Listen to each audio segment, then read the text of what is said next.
হাই friends, ফেয়াৰলেছ life video' চেনেলটোলৈ আপোনালোকক স্বাগতম জনাইছোঁ। আৰু আশা কৰোঁ সকলো ভালে আছে।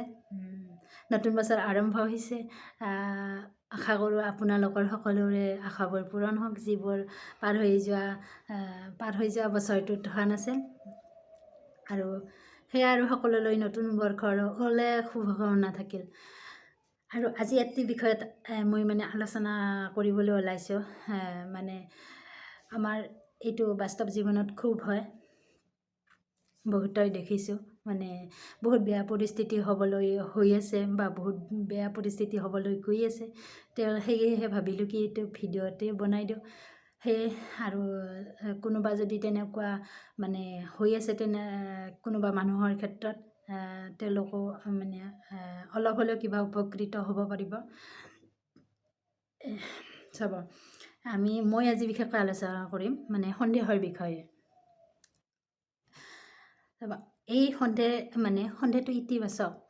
সন্দেহ কম পৰিমাণে সন্দেহটো আমাৰ ভাল লক্ষণ বা সেইটো ইতিবাচক হয়। বিয়া হোৱাৰ আগতেও কোৱা নাই সন্দেহৰ কথা, প্ৰেমিক প্ৰেমিকাই সন্দেহ কৰে সেইটো কথা কোৱা নাই। তেতিয়া সন্দেহ কৰি সম্পৰ্ক এৰি হ'লেও কথা নাই, কাৰণ তেতিয়া আমাৰ দায়িত্ব নাথাকে। যেতিয়া আমি বিয়া হওঁ, বিয়াৰ পিছত আমাৰ বহুত দায়িত্ব থাকে। দায়িত্বত আমি আবদ্ধ হওঁ। সেয়াই আৰু সেয়েহে স্বামী আৰু স্ত্ৰীৰ কথা ক'বলৈ ওলাইছোঁ। স্বামী হওক বা স্ত্ৰী হওক, যোনগৰাকী অত্যাধিক সন্দেহৰ বশৱৰ্তী হয়। আৰু বিশেষকৈ পুৰুষতকৈ আমাৰ মহিলাবোৰে এইটোত বেছি ভুক্তভোগী, কাৰণ মহিলাসকল হয়তো তেনেকৈ বাহিৰলৈ ওলাই যাব নোৱাৰে, বা ঘৰৰ যিখিনি মানুহ বা তাতে সীমাবদ্ধ হৈ থাকে। আৰু চাব, বিয়া হোৱাৰ পিছত যিবোৰ ভাল পাই বিয়া হৈছে, বা তেওঁৰ কোনোবা স্ত্ৰীয়ে তেওঁৰ স্বামীৰ আগৰ অতীত জীৱনৰ কথা সকলোবোৰ জানে, তেনেকুৱাৰ ক্ষেত্ৰত নহয়। যিবোৰ একেবাৰে অচিনাকি, স্বামীগৰাকী বিয়া হোৱাৰ আগলৈকে তেওঁৰ বাবে একেবাৰে অচিনাকি, স্বামীগৰাকীৰ বিষয়ে তেওঁ একেবাৰে নাজানে। বিয়া হোৱাৰ পিছত স্বামীগৰাকী কেনেকুৱা, ব্যৱহাৰ কেনেকুৱা, তেওঁৰ চাৰিত্ৰিক দিশত কেনেকুৱা, সেইবোৰ একেবাৰেই নাজানে। আৰু তেনেকুৱাতেই বিয়া হোৱাৰ পাছতেই স্বামীক জানিবলৈ লোৱাৰ আগতেই আমাৰ কাষত এনেকুৱা কিছুমান মানুহ আহি যায়, স্বামীৰ তেওঁ কেনেকুৱা আছিল অতীতৰ বিষয়ে, তেওঁৰ ভাল বেয়া সকলোবোৰ নতুন ৰূপত আমাৰ মনত সুমুৱাই দিয়ে।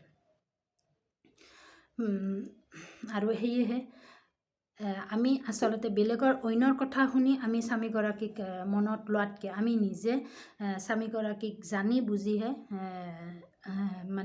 তেওঁৰ যিটো ৰূপ, সেইটো আমাৰ আমি কৰিব লাগে, বিচাৰ কৰিব লাগে। অন্যৰ কথা নহয়। কিছুমানে বিষাক্ত মানুহ থাকেই, পৰিয়ালতেই হওক নতুবা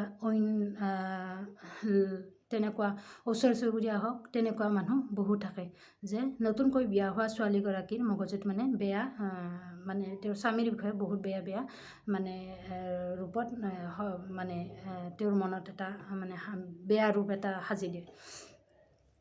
সেয়ে আৰু যিবোৰ শক্তিশালী মগজুৰ হয়, তেওঁলোকৰ ক্ষেত্ৰত এইটোৱে বেছি ক্ৰিয়া কৰিব নোৱাৰে। যিবোৰ সহজ সৰল হয় ছোৱালী, তেওঁলোকৰ লাহে লাহে এনেকুৱা তেওঁৰ স্বামীৰ ৰূপটো তেওঁৰ বাস্তৱিক জীৱনত নজনাকৈ অন্যে কি কৈছে তেনেকুৱা ৰূপতহে তেওঁক চাবলৈ ধৰে। তাৰপিছত এবছৰ দুবছৰত নহয়, হয়তো সন্তান হৈ যাব, তাৰ বহু কেইবছৰ পিছতে এই সন্দেহটোৱে বেছিকৈ মহিলাগৰাকীৰ মগজুক শেষ কৰি পেলায়। আৰু তাৰপিছতহে আৰম্ভ হয় কাজিয়া পেচালৰ। আৰু এনেকুৱা বেয়া পৰিস্থিতি উদ্ভৱ হয় নিজৰ পৰিয়ালটোৰ লগতে, আৰু পিছত সন্তান আহি যায়, সন্তানৰ বহুত হাৰ্ম হয়, বহুত বেয়া পৰিস্থিতিত যায়।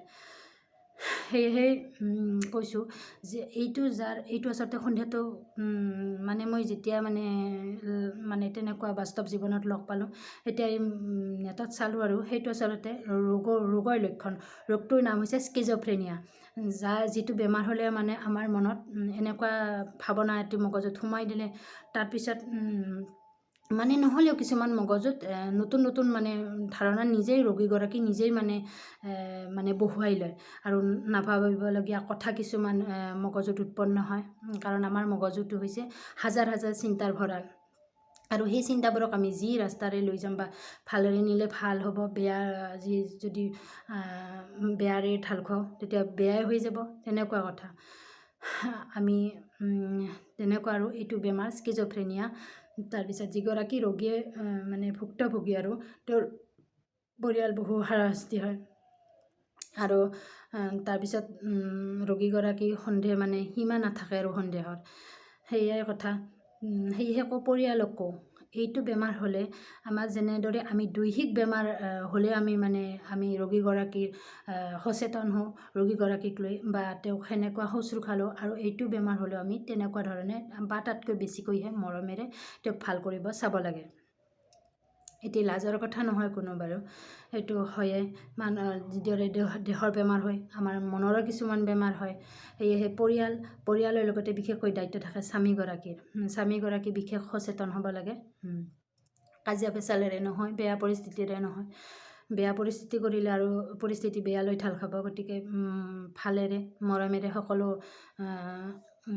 ভাল কৰিব চাব লাগে। আৰু বিশেষকৈ ৰোগীগৰাকীক কৈছোঁ, আজিকালি সকলোৰে হাতে হাতে মোবাইল, আৰু এনেকুৱা পৰিস্থিতি নহয় যে ৰোগীগৰাকীয়ে মোবাইল মানে চাব নোৱাৰিব বা একেবাৰে সেই নহয়, তেওঁলোক এনে বাহিৰত সুস্থই বাৰু। সেয়েহে কৈছোঁ মোবাইল চাওক, এইটো বেমাৰৰ বিষয়ে ষ্টাডি কৰক ভালকৈ, আৰু আপুনি কেনেকুৱা লক্ষণবোৰ চাওক মোবাইলত, আৰু তাৰ উপকাৰ কি মই কোৱাতকৈ ভালদৰে মানে নিজে ষ্টাডি কৰক, মোবাইলত চাই লওক, নিজক সংশোধন কৰিবলৈ চেষ্টা কৰক, নিজক সংশোধন কৰিবলৈ চেষ্টা কৰক। আৰু নিজে নিজৰ ৰক্ষক নহ'লে অন্য কোনেও আমাক ভাল কৰিব নোৱাৰে। নিজে আমি নিজৰ কথা চিন্তা কৰিব লাগিব। শাৰীৰিক কথা, মানসিক কথা আমি সকলো নিজৰ ওপৰতে নিৰ্ভৰ কৰে। আমি নিজেই সকলোবোৰ চিন্তা কৰিব লাগিব, নিজক ৰক্ষা কৰিব লাগিব। আৰু বিশেষকৈ ব্যস্ততা নাথাকিলে বেছিকৈ বেমাৰ দৈহিকেই হওক বা মানসিকেই হওক, ব্যস্ততা অবিহনে আমাৰ বহু বেমাৰ আমাক শৰীৰক শেষ কৰি পেলাই, লগতে মানসিকভাৱেও আমাক শেষ কৰে। সেয়ে ব্যস্ততা বাছি লওক, নিজে যিদৰে ভাল পায়, যেনেকৈ ভাল পায় তেনেদৰে থাকক, ব্যস্ততাবোৰ নিজে উলিয়াই লওক। সেয়াই আৰু সততে এইবোৰ বিষয়ত আলোচনা কৰা দেখা পোৱা নাযায় আমাৰ এই নেটতে হওক বা ছ'চিয়েল মিডিয়াতে হওক। সেয়েহে ভাবিলোঁ আৰু মই এইটো বিষয়ত একেবাৰে ভালদৰে নাজানো, তথাপিও যিখিনি জানিছোঁ সেইখিনি কৈছোঁ। আৰু যদি ভিডিঅ'টো চাই ভাল পালে আপোনালোকে লাইক কৰিব, চেনেলটো ছাবস্ক্ৰাইব কৰিবলৈ নাপাহৰিব। আৰু সকলোকে কওঁ ব্যস্ততা থাকক, ব্যস্ততাই আমাক বহুত ৰোগৰ পৰা বচাই ৰাখে।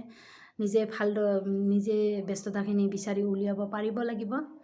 সেয়াই, ধন্যবাদ।